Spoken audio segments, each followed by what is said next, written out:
Hi, everybody. Thank you so much for being in the channel one more week. Today, we challenge you to why not try to pray and see what Mhm. happens, what it is to have a healthy life, meditate, to trust in the power of what your own soul is talking and telling you.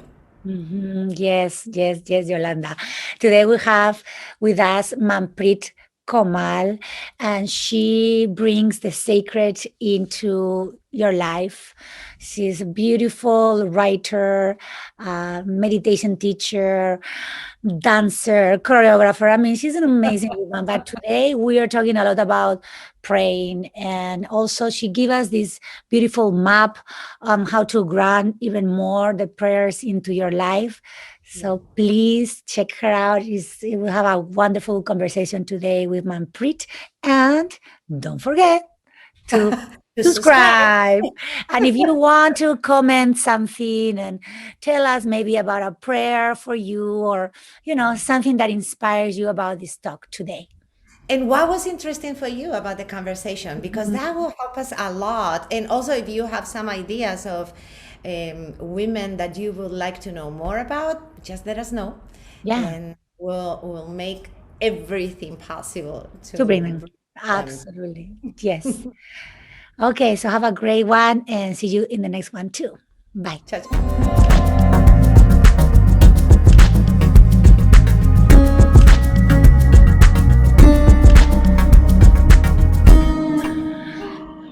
Manpreet, well, so thank you so much for being with us today. Manpreet and I, we study for a few years together in this school, meditation school and clairvoyant school. And she's an amazing woman. And we wanted to bring her here to talk a bit about, many things. But for me, one of the things that really interests me and it moved me from you, Manpreet, it was the work that you did. That work that you did, that you create this book for prayers. Maybe you can talk about a little bit about that. How did you came with that? What is so important? Prayers in this world, and your process. If you can inform us. Yeah, absolutely. Thanks for having me on.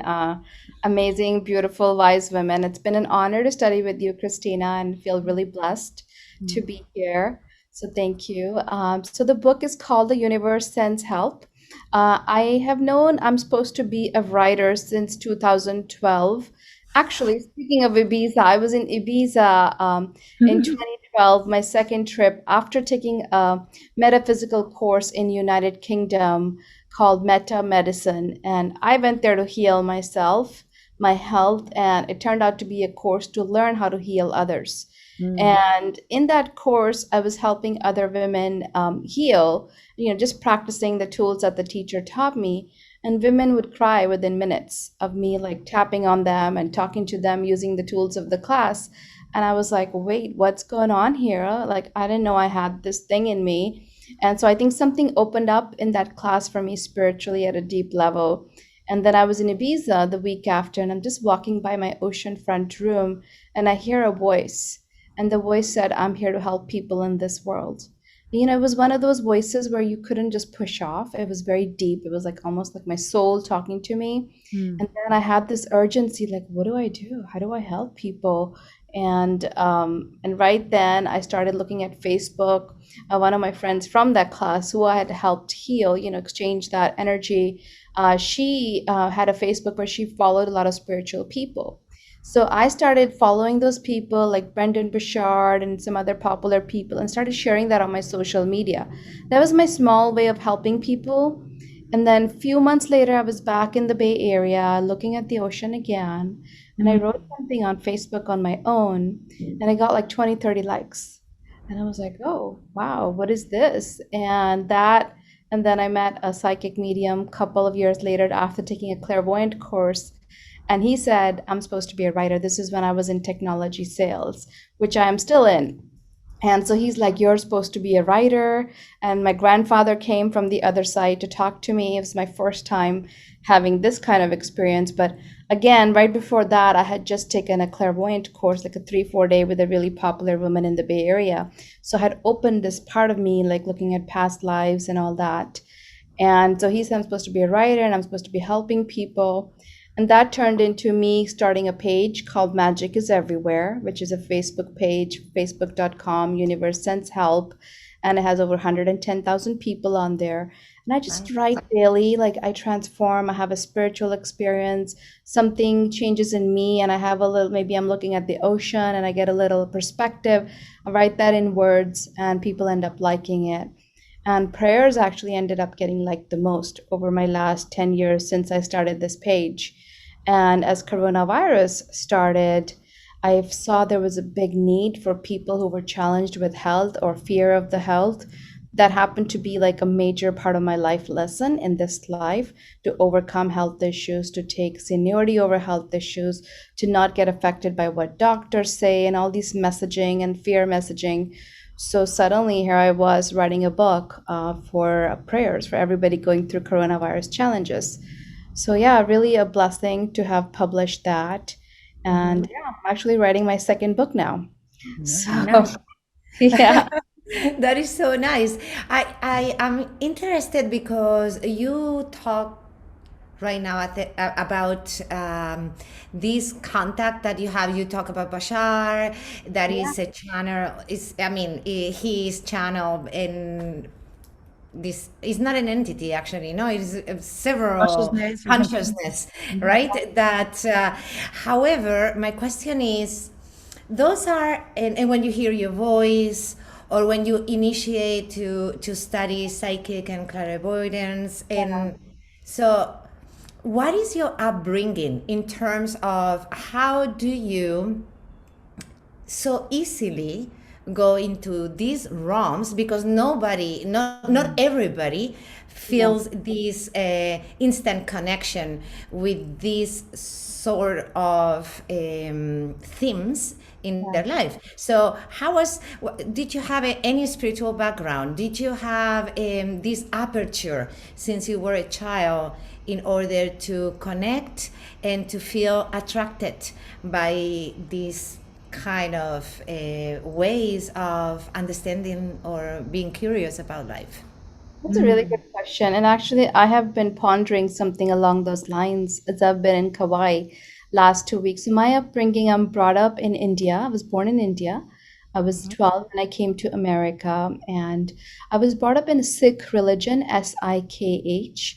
It's a very much service religion. So it's interesting you ask, because I was talking to someone else a few days ago. The book is very much kind of a service to the world. It's not like a book that I'm trying to go like, okay, mass volume. I would like that, but it's really for those who need it. It's really for those who will be served by it. And my religion has that value in the back of it. It's there to serve. So what happened was in around 15th, 16th century, in before India was India, the Hindu people, which is another religion in India, and Muslim people, which is another religion in India and Pakistan, their lives were being threatened by the British, who were taking over countries, and they were saying, hey, we want you to convert or we're going to kill you. And they really had no choice. So we formed a religion called Sikh religion, and it was a community of warriors to help others not have to die. So they fought for them. And then that became the community of fighters and warriors became Sikh religion. And then they had these five Ks that they have to go by. They don't cut their hair. They wear a turban to protect the crown chakra, and they have to wear a kirpan, which is like a mini sword, which is a symbolism of warrior. It's not really there to fight anymore, but it's more of a symbol. And so in the hair, they can't cut, and they have to comb their hair, and they have to wear this interesting boxer type of underwear. It's called kacha. And so there's these 5 Ks that they have to go by, and that happens after you're baptized in that religion. So it's very much service oriented to help people. Like right now, India went through its third lockdown, and Sikh religion and the community really stepped up to give everybody oxygens, to do whatever is needed to help people stay alive. And that's what my father followed, and that's what my grandfather followed. And they're both writers, by the way. So the writing comes from the lineage of family writers as well. And it's always been spiritual writing as well. Interesting, because you were saying that you listen to like a really deep voice, and then your grandfather, you have a four experience. That's what you said, like a few Yeah. experiences with him, and he's that lineage of Sikh, no, of the religion. Yeah.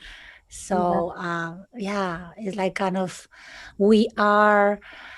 We're not only us, we are our ancestors, no? We are our dreams. We are like our ancestors live in us. And so that is a beautiful way that I don't know if he's alive. Well, probably he's dead, ¿verdad? Because he appears to you. but, but he can appear also even if he's alive, ¿verdad? Yes, We know you're that. spot on. Yeah. But usually we like, we assume that I assume that he's dead. Yeah. Yeah. Yeah. He Yeah. passed a long time ago. Yeah. Mm. He actually used to do religious poetry at the Golden Temple, the city I was born in, Amritsar, India. It's a really beautiful temple. If you've not visited, I highly recommend. It's a very spiritual, great place to meditate. The water there, I mean, it's just a lot of energy there, good energy. And he used to do religious poetry there. So a lot of great memories. When I was little, I did get to witness some of that. And there's something that at the level of consciousness, right, that is emerging in terms of praying, right? Praying was always considered kind of like very religious, and it kind of transformed to a very spiritual, right?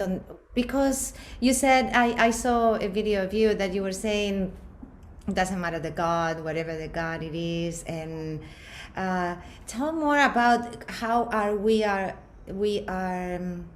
changing the vocabulary in terms of God, in terms of the way we pray right now, that might be a little bit different, and not be in this constricted to a specific religion.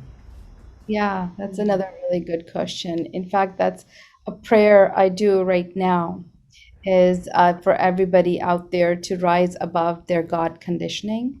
And so for me, I can share about my personal journey. I was brought up in this religion. It was a little bit influenced by the religion, the force. I was forced.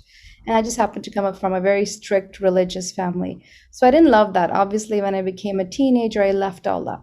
I have this freedom. I'm in America. I'm finding myself here.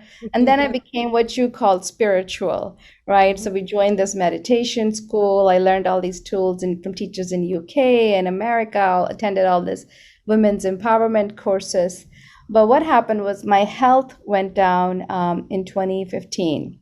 End of 2015, I basically was bedridden. And I started these meditations, talked to a lot of healers, but nothing was really helping me. And then a man we kind of follow in our family, who's maybe related to us, knew my grandfather as well. He's blind and he's an orphan, but probably in 70s, 80s right now in his head. He suddenly shows up after a month of my mom having cancer. And she just had a surgery, and he shows up in her house in Turlock. He's normally in New York. No one was expecting him. And he tells me, "How are you doing?" And I was so checked out. I'm like, "What are you talking about?" I didn't even care to ask for help. And I used to ask him for help, like any issues, go to him for childhood. And so suddenly he's like, "No, you're not okay. No doctor can save you." And I was like, "Okay." And he goes, "Well, do this 90 days and then talk to me." I'm like, "No, I already meditate. Give me what you want to give me now." I knew he was talking about a mantra. So he gave me a mantra. It's Vaheguru. And I did that twice, 10 minutes a day, and think about nothing else when you do the mantra. And you actually imagine the picture of the guru in your forehead, like kind of in the center of your head for 10 minutes straight. I did that, and it changed me completely. I mean, it was still a struggle with my health and my mom's health. I was also praying for her. And that basically took me to a vibration of the guru that I was doing mantra to, and that healed me. And then I started hearing answers of other things that I needed help with in my life. And so once I did that, you could say I went to connect with my religion again, because I realized the power of it over other things that I was doing was not really fully helping me. So that's how I went back to my religion, and I don't necessarily follow everything in my religion, but I do practice these mantras that help my mental capacity, my mental health be good, which affects physical health, which affects energetic health. But I don't follow it to the T, because not everything is healthy in every religion. So, my thought on it is like, I became spiritual, I had an open mind, I was in desperate need to get that help, and it affected my health in a positive way. And a lot of sick people, you'll notice they do that. They actually practice this mantra. And Hindu religion has their own mantras. There's many mantras in India that I think bring people to enlightenment or heal them. But yes, and your the book that it was a little tiny book that you wrote that is so powerful, because what I noticed, I was reading the book, it's like, oh yeah, what prayers, like when I was little, I pray, to the guardian angels. I'm like, I said, like, because it was the thing that, my mom taught me, and it was like so cute, like, oh, imagine the angels like with me, saving my dreams and, being there. I still have a lot of nightmares when I was little, but I dream about, I pray, I brought them here. And in the Catholic Church, that's what I was raised. It was a lot of the prayer. There's like the rosary, that is kind of like a mantra. No, you like repeat the same thing, blah, blah, blah, blah, blah, blah. And what I think is that, my experience with prayer in that way is like the prayers is like a higher consciousness, no, that you start to like your pain, your whatever is going on is in this level, and then these prayers goes to like a higher consciousness that you can like lift your body. So that's how I kind of seen the prayer, like the rosary and mantras too, because it's like a word that has something that your mind kind of go there and lifts you up. Yeah. And what I was looking at when I was reading your book, that I started to like, okay, let's see, what is Manpreet has done? It's like, I like you very much. So there's like, Cristina, you want to look at the ring. And then I read your book, and it would like lift me up. Simple words, very simple. It was not like a mantra, blah, blah, but they were words that it came from a place like a really, for me, that's how I felt. It came from a lot of serving and heart. It was like I can feel like a bigger heart. So it was kind of like you were bringing that into the field, into the people, So I'm curious about this process of yours, of bringing, so maybe you can illuminate someone, like you wanted to, like, I want to create my own. And then also you have the invitation in your book of like, if you want to write your own prayer, here is like, there's a space in the book to make it yours, So I love that you also, it's like you serve a greater good, and also you invite the people to create if they want, if they feel the call to create their own prayers. But what was that process of bringing it from some place into? Yeah. So I think I just have a big desire in my heart, and it's a must. It's not an optional to help people. Mhm. And the easiest way that comes to me is through writing. And what happened with COVID was people were going through difficult times. So I started articulating prayers like those in my book on social media. And then within a few weeks, a few of my good friends and people who don't normally comment started private messaging me. And, prayers could be something like, Dear God, please help me stay away from anxiety of social media.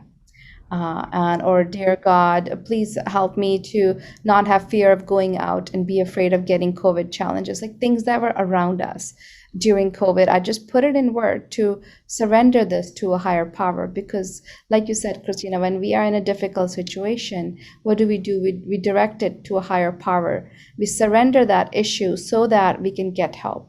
Otherwise, when we're stuck in our mind or we're stuck in our ego or the fear or the social media, we're going to stay stuck there. So it's a way of outlet to get help and to get upliftment, whether it's through, doesn't matter how you do it, mantras, prayers, they're both prayers. What is a prayer? Prayer is basically asking for help, and having that space, allowing that space to exist outside of your own concern, and you're opening up to whatever that is to help you.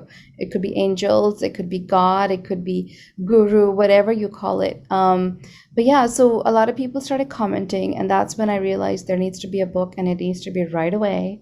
Lucky for me, I had just attended San Francisco Writing Conference 2 months before, and COVID was just starting to come, and I had the contacts of people to design the book and all that.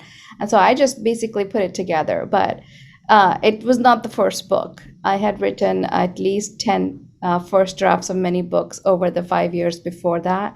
In fact, I almost wrote a book on 100 ways I failed to write, because there was never a book. There was a lot of social media writing, and there was a lot of and I wrote first draft of my own personal story, but it was more for me. I attended many writing retreats, and so it was always like, when is the book? And people like, when is your book going to come out? And I even pitched to agents, and they said, we want this book. It was not a prayer book. It was a different book. They're like, we want this book. And I just didn't have the heart to do it. But coronavirus came, people needed it, and I had to deliver in a time where there was great time to be of service to people. So I think it just I was on my couch, and I thought my husband had COVID, because he was showing all these weird symptoms. So we had him in the bedroom. We didn't have any tests done. And here I am writing this book on the couch, when I never sleep on the couch in my living room. I'm on my laptop, and literally the information came. I was following a lot of spiritual teachers. Either they were talking about something, and suddenly I would get a hit. Oh, this should be a prayer. And I just kept writing and writing for 2 weeks. I had already hired an editor and a designer, and it was just done.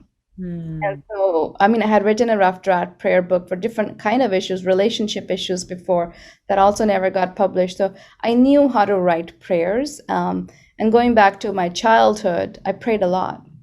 Prayer is really big in my religion. You read this religious text, not like Dear God, but you read these texts that have very, very deep and healing meanings. And so that was my upbringing, and I used to sing these religious spiritual songs at the temple, my sister and I, and that was what we did. My dad was the founder of many Sikh temples, even in California and also back home. So it was just a thing that you did. So being of service, being holy, being religious. And then over the last 5-6 years, I created my own way of praying, and it worked. I started building a different kind of connection with God. And I didn't just pray to the people in my religion. I started praying to Jesus Christ, Mother Mary, because I always had a connection with churches. And I started writing these prayers and doing them in a private space. And I would read them every day. And in 4 months, I noticed a very particular prayer of mine got answered, which was shocking. And how it got answered, I had to listen. I had to do those prayers, but I had to sit and just allow them to heal me, or to follow through on what guidance I get, and take notes for 20 minutes after the prayers. And I was shocked to see what transpired in my life. And I came to Kauai. I started new prayers 2 weeks ago, because a lot happened in my life last 5 months. So I've started a new set of prayers while I'm here, and that's another prayer book that I'm writing. So it's just, and I built a different kind of relationship with God. It was not of control. It was not of punishment. It was more of a God that helps you and is your best friend, and heals you and provides whatever you need. And also in trust, hope, and faith. Like, some prayers don't get answered immediately. So it's all about consistency and keep doing it again. So that's kind of how my journey transformed, and that's how the book came about. It's beautiful what you're saying, because you were talking and I was thinking in moments in my life that I need, in order to express what it wants to come through, sometimes is through my voice, right? Not necessarily singing, but talking, creating my own podcast. Sometimes it comes with music. Sometimes it's writing. Sometimes it's dancing, right? Whatever it wants to come through, that is what, and it's not important if you finish it or not. It is just you just do it, and that's the reason why I do it. However, what I see in you is this intersection of opportunities and momentum that is necessary, right? You felt the need from consciousness people because we were hit by COVID.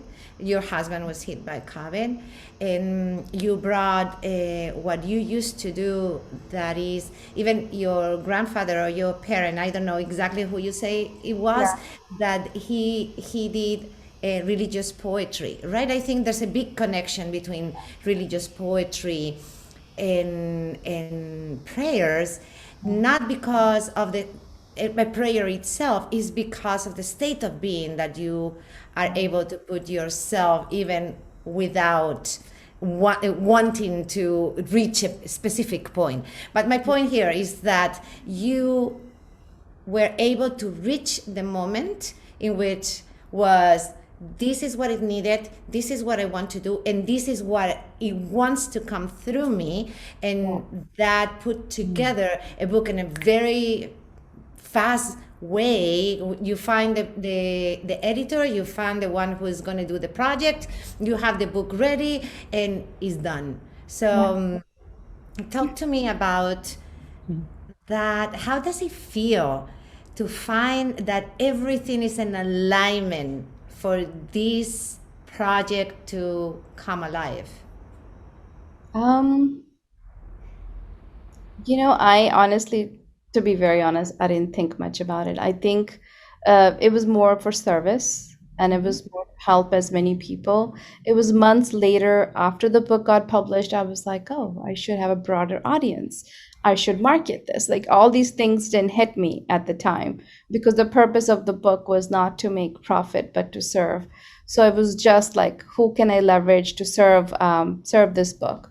So the feeling was, now that I look back, it's more just blessed and gratitude that I was chosen for this purpose and that I had the courage to write such a personal, I mean, it was my own transformation that led to prayers, right?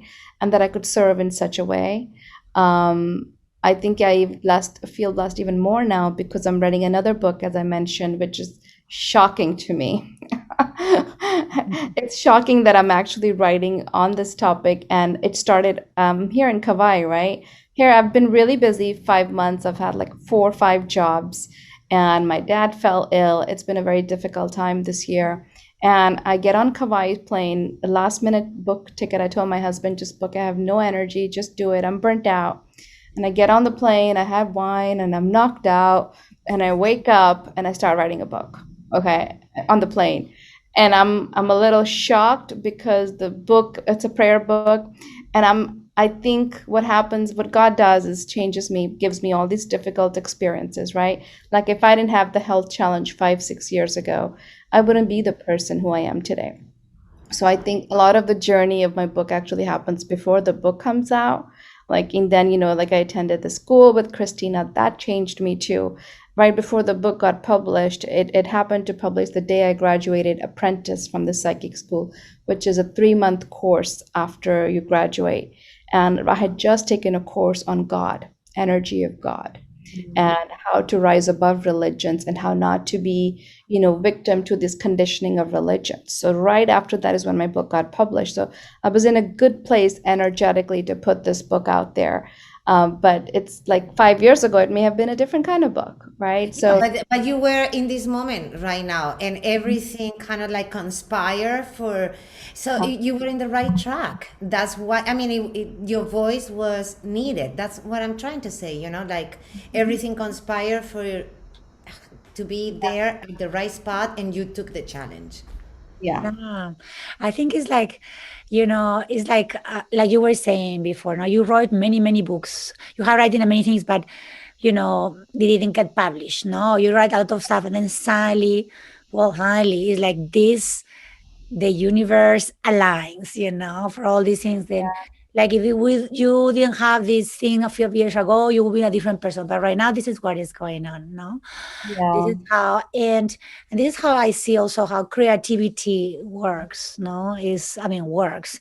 It's like creativity is we are creative people, and the thing is about sitting down or like if you write, if you dance, because also you're like amazing dancer, you explore the creativity through the movement, through the body, like through the voice. If you sing, I'm taking these classes, these singing classes, Yeah. and I'm just learning, but I think it's about, and it's like to bring the voice out, no, and everything is like, like life is, no, like you woke up from the airplane and then start to write and you're like, oh wow. But I think is that is the words, the also the skill, no, like being able to write because you've been writing for a long time is there, and there you're like, probably this is my inferring of from writing so much and from being surrendered to these prayers, kind Yeah. of like, yeah, it's like I woke up and it's like I'm so, it's just Yeah. what you show up,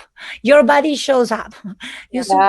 surrender the stuff, no, you surrender the mind kind of, and the creativity shows up, God, the Yeah. prayers, no, and And I think my view on publishing a book changed after that.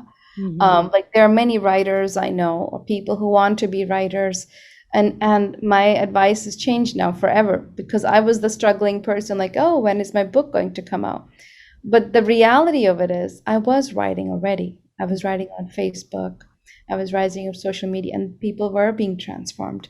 And mhm, I had that feedback from those people, like, your words changed my life. Is just what I need to hear right now. And so the book was already there. mhm, I think it just became an official book, like a yeah, book. But the words were already there, the prayers were already out there. So people had validated they wanted this, they heard it, it meant something to them, or posted amen, in a comment. So it was already there. It just wasn't a formal book. But I will say that the week before the book got published, COVID was pretty heavy. It was April, second month of COVID in America. The book publisher, the designer, they were going through a lot. I mm, was going through a lot. So it was kind of hard in that time of the world to publish when the resources are low, people have their own challenges. yeah, So I had to pray a lot. The week before, I had to pray a lot to make sure that book makes it through the finish line because there were challenges, there were energetic challenges. So, and it's a big deal to get this kind of a book out there. So I did have to pray a lot to make sure there were obstacles out of the way to get this book out there.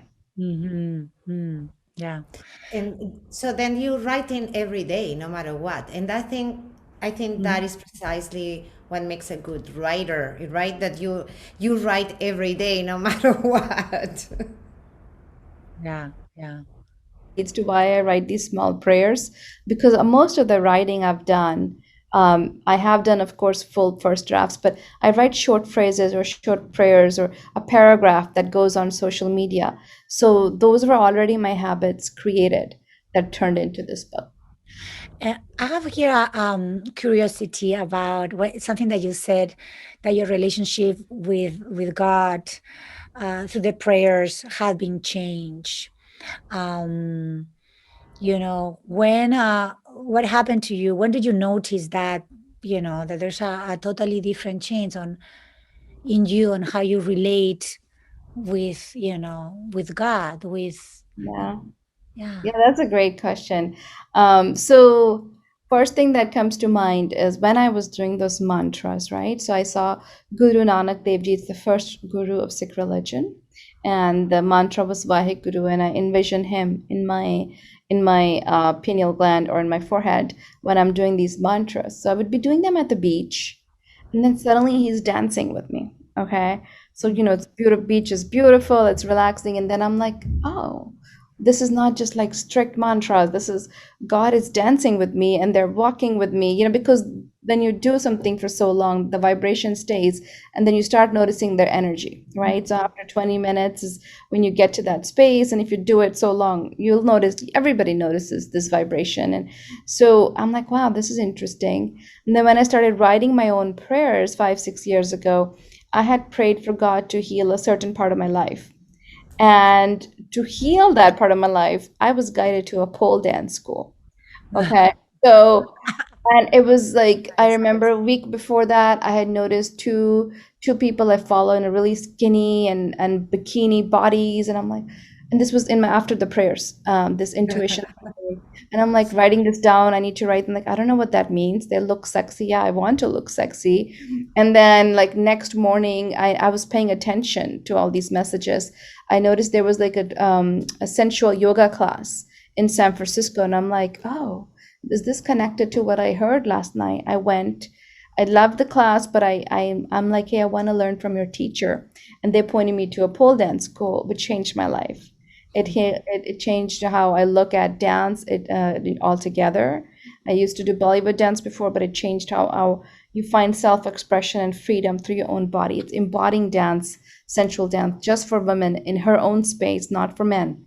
And so it changed how I looked at things. And this was a prayer answered by God through my written prayers, religiously doing these prayers for 4 months. And it was like, and I healed within 24 hours. So it was like, oh, wow. This is interesting. So these whole limitations that the religions have put around sexuality and God can't dance. Like in my religion, you're not supposed to dance in the temple. In Hindu religion, you do. But it's like, so there were all these blocks that were being eliminated by prayers itself. So I think that's what transformed. And that's when I realized I can have a personal relationship with God and I should never stop because I do have a life to live here. And whenever I'm stuck, whenever I have any challenge, I write those prayers. And all I know is I don't know when the prayers will get answered. I do know that I will change. Like I might have a shift in perception. I talk to someone later in the day, or like I was looking for an answer. I got pointed to a tea that I just started yesterday. So I'm just asking. No control over when the answer comes. If it comes, I do know I will change in the process of getting the answers, or I will get the answers. And maybe there's more books that I'm supposed to help others with through these prayers that get answered. What I see very clear in you when you talk and your experiences is that you have this openness that you are willing to follow what you listen. Right, it's like I listen me. I mean, I don't know. It says pole dancing. I'm gonna go there, and you have this curiosity and courage as well, Yeah, in yeah, order to follow what you have listened within you, whether it's in your heart, whether it's in through your prayers, and to the fact that praying like a mantra, like anything, like dancing, has yeah, in itself a transformative power, at least to change not only the vibration, but to change the perspective when you look at things. yeah, yeah. I'm very open. You're spot on about that. And how do you get there? How do you get to trust? I think a lot of women that might be or men that they are listening to us, how do you consciously develop this willingness to be open? Because I think that's a skill also. So what would you be your recommendations or your thoughts to women that they have maybe a problem to follow because they don't know what intuition is or what is the voice that they need to listen to? Tell me Yeah. more about that. So I would actually do a prayer on that. Any like openness. I think personally, I think I'm just wired that way. But I know that's not a good answer for this question. But I would pray. Like I feel like we can change anything if we pray. So prayer could be something like, "Dear God, please help me to be open to hear your answers and trust what you're guiding me through." And be consistent in my prayers so that I can listen to your messages and follow through on whatever my purpose is for these prayers. Like maybe I want to be more spiritual, maybe I want to heal a certain part of my marriage. So dear God, please help heal this part of marriage. Dear God, please help me hear your messages that you're sending me in healing my marriage. or healing my fertility, or Mhm. healing my body, certain, or anxiety about something, or something with my coworkers. So I think it's just putting it out there and being consistent, even twice a day, doing these prayers, and eliminating what doesn't help. Like, if alcohol doesn't help, drugs doesn't help, Yeah. listening, keeping your energy field clear. I know a lot of people just love in the ocean, it clears the energy. For me, there's meditation I do to clear my energy. The more clear we are, the more we're separate from like the dramas of every day, and know the tools, learn the tool. There's many schools out there. And it's like the more we are in our own energy, the more we can hear the answers, the more we're, sitting in some drama and we don't know how to separate. Let's say there's a lot of drama at work and we're having a drink to relax, which is fine, no judgment. But if we can do other rituals to be in our own energy, then we are going to hear our answers more. And we can pray on that, Mhm. to learn what works for us. Yeah, that's a great point. Like, to be in your own energy. I was listening today this woman, this wise woman, talk about, like for example, this she gave this parallel. Like when you go shopping, no, you want to go and buy bread and cheese, and then you go to the grocery store, and then you like, yeah, but then it's like, oh, and this one and this one, oh, and this one too, and this, and suddenly you fill your car with a lot of things. Yeah, And it's kind of like how the mind works too, like you were saying, like prayer, like how I see it is like you pray is like a single thought, or like a prayer, like a mantra, or dear yeah, God, help me to be clean. Just those things. And the thoughts that they're not serving, like for example, the milk, you already have milk in the refrigerator, you don't need two milks. So yeah, it's like, okay, you know, yeah, only this. So the things that you don't want, the things that you don't like, do I need this one right now? No. Do I need this thought right now? Is this yeah, helping me right now? And I kind of like think that way you can start to, because some people don't know exactly their energy or their mind, but kind of like thinking about, is this helping me? Is this gonna, this problem yeah, that I have with a coworker, is it helping me? No, I don't know how to get it out of my head. Dear God, boom, here it comes, yeah, a prayer, yeah. And if it doesn't work the same day, be patient. Yeah. Keep Constant. doing it for months and years. Mhm. And also start a journal of answered prayers. So, Mm. because like I think I started prayers 2 weeks ago. Already some are answered, but I haven't done a good job tracking them.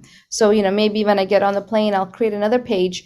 Oh, what's already been answered? Because we don't even realize sometimes subtle things get answered that lead to the next prayer being. Ooh, I like that. It's like a I map. really like that. I really Yeah. like that. Like I used to have like a jar Yeah. with my daughter that Uh-huh. I would put in the jar every single little thing that it was amazing or that I was grateful for. Or so, and I will open this jar at the end, and it might be little things, like I had a fabulous day today with my daughter because we went to the beach and we had a very nice fish in the beach, and I love her laughter, right? And I will put it on, and at the end of the year I will realize that we have amazing reasons to be happy, grateful, and with a lot of love if we remember those little things that for whatever reason we don't remember those, right? Like you answering your prayers, probably those answerings are coming right away, but because of the hectic life we have, sometimes we don't pay attention. We only seems like the brain just want to be present in the things that they were horrible, instead of the things that they also wonderful, but we forget. Yeah, and you know what? And it's not education that we have necessarily in school either. Like this is how you should do gratitude or remember the good moments. So we have to teach ourselves, you know. Yeah. And Totally. that I can really be love very, what you say about your prayers. I mean, keeping a journal of all the answered prayers. Yeah. and Totally. have it be visible. If we can make a frame out of it, like answered prayers, create a frame of it and write down 10 prayers that have been answered. That boosts your faith. Then you remember, oh, these actually, there is something big out there that's been helping me. Yeah.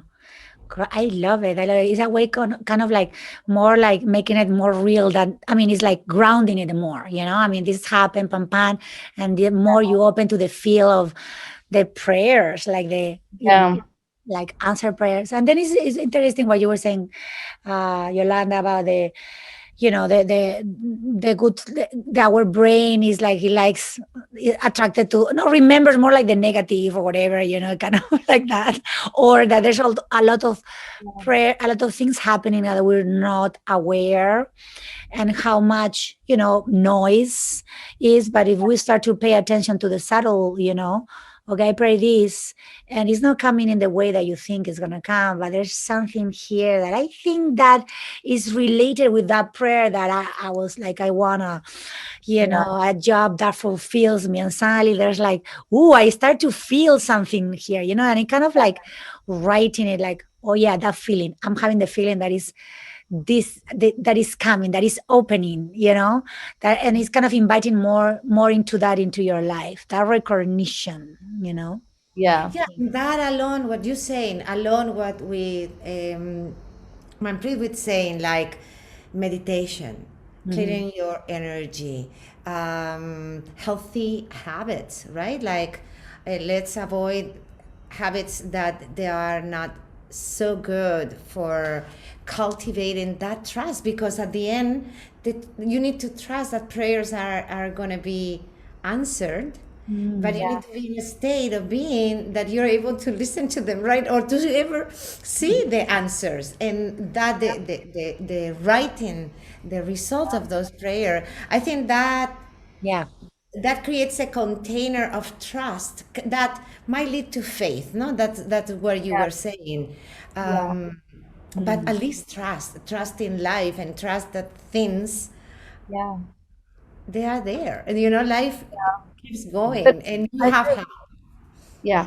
And I will say that even though we don't have, let's say if somebody is in a very interesting situation, they've had drugs, or they're in a bad situation, they've had fight with their husband, right? They haven't had that clear energy. Still pray. You Yeah. know, there's something that I learned from a movie. You get on your knees, right, to pray to Jesus Christ, or you can have that altar, or you can just, put up a picture of them on whoever you pray to. Again, pray to who you resonate with, and pull up their picture on phone or something, and get on your knees and just cry and admit and confess everything that's going on wrong in your life, and ask for help. It doesn't matter what situation. There's no perfect agenda here, like how you should pray. Yes, if you get into a habit, it's great, but pray no matter how desperate the situation is. And then another thing I wanted to say was, on the topic of openness, something that I'm realizing here in Kauai is like, I'm getting unnecessary advice from people. I got a massage from someone, and they think I need some healer. They Mm. don't know. I can hear my own answers, but it's Yeah. unwanted advice. But I could see 10-year-old version of me might listen to them. And so it's like, to be careful how open you are, because there are a lot of spiritual people out there, and they may say they have the answers, but they may not have the answers. So always trust what's right for you versus any other spiritual person out there. No, totally. I mean, yes. It's not good. It's not good to the, be too open. And I'm like, why the are they new telling me? power, the new power for women, I think we are like that Mhm. more than ever, you know, like we are able to allow whatever advice, and yet, you know, like you just get centered in who you are, and you know in what point you are at, and you decide if it's good for you or not, you Yeah. know. So I Mhm. think each day we are more like that, fortunately, you know, we kind of like little by little Yeah. changing that Yeah. consciousness that is not imposed to us anymore. But I Yeah. think it's good to listen what they have to tell you, and then you take the decision and what you Yeah. want to Yeah. do. Yeah, yeah, yeah, totally. Like, oh, that's great advice. Nice. Yeah. It is For really nice. somebody, I mean, whatever. It's a great. This is a great. I literally went to buy this tea, and I'm getting a channeled reading from this local Kauaian woman, and I'm Uh-huh. realizing Kauai has its own culture, anti-mask. anti-COVID vaccine. I mean, the alternative people. I think there are 60% vaccinated, but there's a culture that's Yeah. rebelling Yeah. against coronavirus. And I'm like, and I'm getting a channeled reading. And, I'm open. So the openness is good, but also not so good. Oh, sure, give me the reading. I'm trying to buy tea. And I'm like, why am I so open? So, it's good, but it's not always good. Yeah. But then I have the time. Normally, I wouldn't have that kind of time. When do you go to San Juan to have a reading like that? When do you feel you need it? I actually get readings quite a bit. And for me, it's not like predicting the future or looking in the past. I look and I read myself a lot too. This is something I do. So, like right before this meeting we had, I was looking at different things. So it's kind of it's the tools I use to teach meditation as well. So it's when I can't get an answer myself, or I've been struggling with the same issue again and again and again. It's like, okay, what am I not seeing? Yeah. When I reach Yeah. out for help, like maybe Yeah. there's a different perspective. What am I not getting the answer on? And it's good to have another perspective. And sometimes it's multiple people. Yeah. Again, I only go to trusted source, and sometimes they Yeah. may not have the right answer. Yeah. So it's kind of like being your own judge at the end. Does this resonate? If it Yeah. doesn't, like throw it out, Yeah. like maybe revisit that situation a couple years from now. But Mm. prayers, I feel like prayers for me have always worked, Mm. so I always get good answers through that, and usually miracles happen through, like I found this tea through a prayer. Mhm. And so now it's kind of like, how long should I be taking this tea, blah blah blah. But it's What tea it is? Tell me. What is the Yes, because you talk about the tell, tea. because well, you're talking about the tea, and now I am so curious. I want I to want to know. know about this tea. For you, vamos. What is it's called Pau di Arco. It's I haven't studied enough, but I trust it. I got my intuition yesterday, said take it immediately. So I went to the health food store and I got it. It's Pau di Arco. It helps release inflammation in the body and release any fungus in the body. So it's really, and so that's the purpose I'm taking it for. And I've been trying to heal fibroids. I found out that I have fibroids in my uterus that got really big a year ago. So I've been looking for a solution, trying to heal it. And you ask me 6 months from now, I'll have a different answer. But I Yeah. met this massage therapist who my intuition probably led me, hey, do you have any magical cure on fibroids? And guess what? Boom. She goes, I had fibroids the size of a kid in my uterus. I got them removed, and then they came back right after. Then she prayed. Then she prayed for a miracle healing, and she was pointed to this tea. Oh, wow. So check it There out. you Yes, go. we There have you to help each go. other, like we have to help each other. Okay, let's repeat the name of the tea because Pau maybe di someone is Arco. here and they Yeah. know about it. Yeah, it's called Pau di Arco. So if you just type in PAU space DE space ARCO, you just type it on Google. You can order on Amazon. Pau di Arco. I'm doing tea, but I think you can buy the bark. You're supposed to let it simmer for 20 minutes. So I just started it yesterday. 4 cups a day I'm going to do, and I'll let you guys know Yes, what the please. Let us the know. couple Let of us months. Yeah. Yes, yes, yes, yes. Mhm. Yes, thank you so much, Manpreet. Great.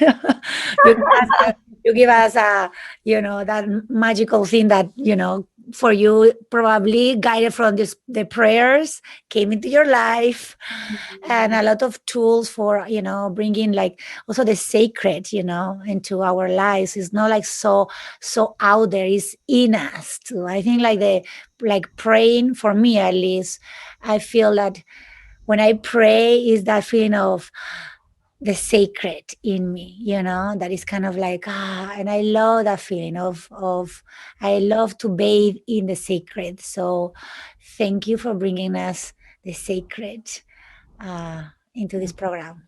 That's how I Thank you feel. for bringing also your confidence. Mhm. Thank you for bringing that strength, like drive, that drive that you have in Yeah. how you really convince of how praying is working in your life and the service that you're giving. So I really, really appreciate that. Thank you so much, Yeah. Manpreet, for Yeah. coming. Thank for you us. for And having me. give us the name of the book for our readers, I mean, our watchers and listeners to see. Yeah. So the book is called The Universe Sends Help, 4 words, Mhm. and you can find it on my website. It's Manpreet, ManpreetKomal.org.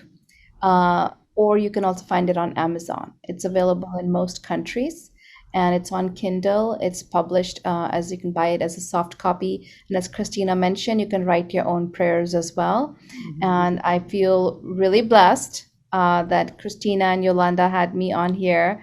And really, it's you women are driving this energy, bringing in amazing women to your channel. So I'm really inspired and blessed. And I want to see where this channel goes, and I can only imagine how many lives.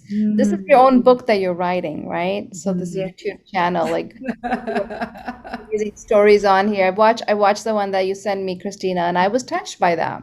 I took Mm. some notes on that. So thank you for all that you're doing to make a difference Yes, in the yes. world. Yeah, thank you. I mean, you give us a Thank lot of, you I for mean, you give a intersecting with us. beautiful gift of bringing more the sacred, bringing more the present to our lives, grounding them, writing. I mean, it's just a beautiful, yeah, development. Thank you so much, Manpreet. Yes. So Mm.